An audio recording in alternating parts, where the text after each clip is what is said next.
কামৰূপ জিলাৰ অন্তৰ্গত হাজোৰ চকামতলী নিবাসী বিশিষ্ট লেখক কৃতি শিক্ষক হৰিচন্দ্ৰ ভঁৰালীৰ দ্বাৰা ৰচিত জীৱনৰ ছন্দ এখনি গ্ৰন্থ উন্মোচন কৰা হয়। শিশু সাহিত্য উত্তৰণৰ উদ্যোগত চিত্ৰশিল্পী নীলপৱন বৰুৱাৰ উপজা দিন উদযাপন দিনাই হৰিচন্দ্ৰ ভঁৰালীৰ জীৱনৰ ছন্দ শনিবাৰে গুৱাহাটী প্ৰেছ ক্লাবত উন্মোচন কৰে পূব বংশৰ মহাবিদ্যালয়ৰ ইংৰাজী বিভাগৰ অধ্যাপক ধ্ৰুৱজ্যোতি মালাকাৰে। উক্ত গ্ৰন্থ উন্মোচনী সভাত সভাপতিত্ব কৰে শিশু সাহিত্য উত্তৰণৰ সভাপতি ডক্টৰ জগদীন্দ্ৰ ৰায়চৌধুৰীয়ে। সভাৰ আগমুহূৰ্তত নীলপৱন বৰুৱাৰ প্ৰতিচ্ছবিত বন্তি প্ৰজ্বলন কৰে ডক্টৰ জগদীন্দ্ৰ ৰায়চৌধুৰীয়ে। সভাত উত্তৰণৰ সহকাৰী সম্পাদক বিবেকানন্দ দাস, নাট্যশিল্পী দিব্যজ্যোতি ভঁৰালী, জীৱনৰ ছন্দৰ লেখক হৰিচন্দ্ৰ ভঁৰালী, শিশু সাহিত্য উত্তৰণৰ প্ৰশাসন সচিব দিলীপ শৰ্মা সহিতে প্ৰায় সংখ্যক লোক উপস্থিত থাকে। সভাখনিৰ আন্ধৰে ৰবীন পাঠকে আৰু ছবিত ৰংখনা প্ৰতিযোগিতাৰ স্থান লাভ কৰা শিশু শিল্পীসকলক পুৰস্কাৰ প্ৰদান কৰা হয় উক্ত সভাতেই।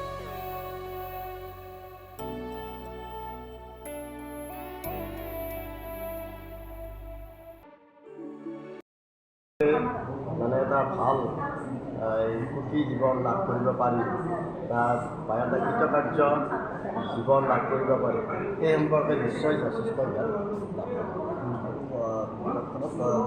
যিহেতু এইখন কবিতা কিমানটা কবিতা এইখন আচলতে আপোনালোকে কোৱাৰ দৰে ঠিক কবিতাৰ কিতাপ নহয়, তাৰমানে এইখন আচল কবিতা নহয়। মই যদিও মানে ছন্দত লিখিছোঁ, মানে এইখন মানুহৰ জীৱনৰ বিষয়ে মানে কিতাপ। গতিকে এয়া এই প্ৰকৃততে কবিতা বুলিলে যিটো বুজায় সেইটো ইয়াত নাই, কিন্তু ছন্দত সৰু সৰুকৈ মানুহৰ জীৱনৰ কথাবিলাক তুলি ধৰে। আৰু ক'ত কেনেকৈ উপলব্ধ হ'ব কোনোবাই যদি আপোনাৰ কিতাপ? মোৰ কিতাপবিলাক এই বিশেষকৈ ৰামদিয়াৰ কলিতা কম্পিউটাৰ হাব বুলি এখন আছে, তাত মোৰ গোটেইবিলাক কিতাপ পোৱা যায়। আৰু ৰামদিয়াৰে নামপাৰাত এখন আছে, এইখন কিতাপ ঘৰ বুলি কয়, তাত পাব। আৰু হাজোৰ শিক্ষা প্ৰকাশন তেখেতৰ ভাল আছে, কিতাপ তেখেতৰ তাত নাথাকিলেও হয়তো পিছত যাব। আৰু এইবিলাকতো মই নকৰোঁ, আমাৰ আছে মানুহ পঠাই দিব। গতিকে আপোনাৰ আৰু নতুন পৰিকল্পনা? মোৰ নতুন পৰিকল্পনা মানে মোৰ এতিয়ালৈকে 16খন কিতাপ প্ৰকাশ হ'ল আৰু 2খন প্ৰকাশৰ পথত আছে। জীৱনৰ অমিয়া, তাৰমানে এইখন গদ্যত মানুহৰ জীৱন সম্পৰ্কে।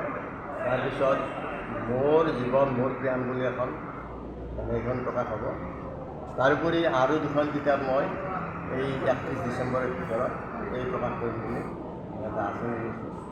আৰু আপোনালোকৰ আশীৰ্বাদ নিশ্চয় সফল হ'ব। শুভেচ্ছা জনাইছোঁ। হাজোৰ পৰা অনামিকা কলিতাৰ ৰিপৰ্ট, ডেমক্ৰেটিক আছাম।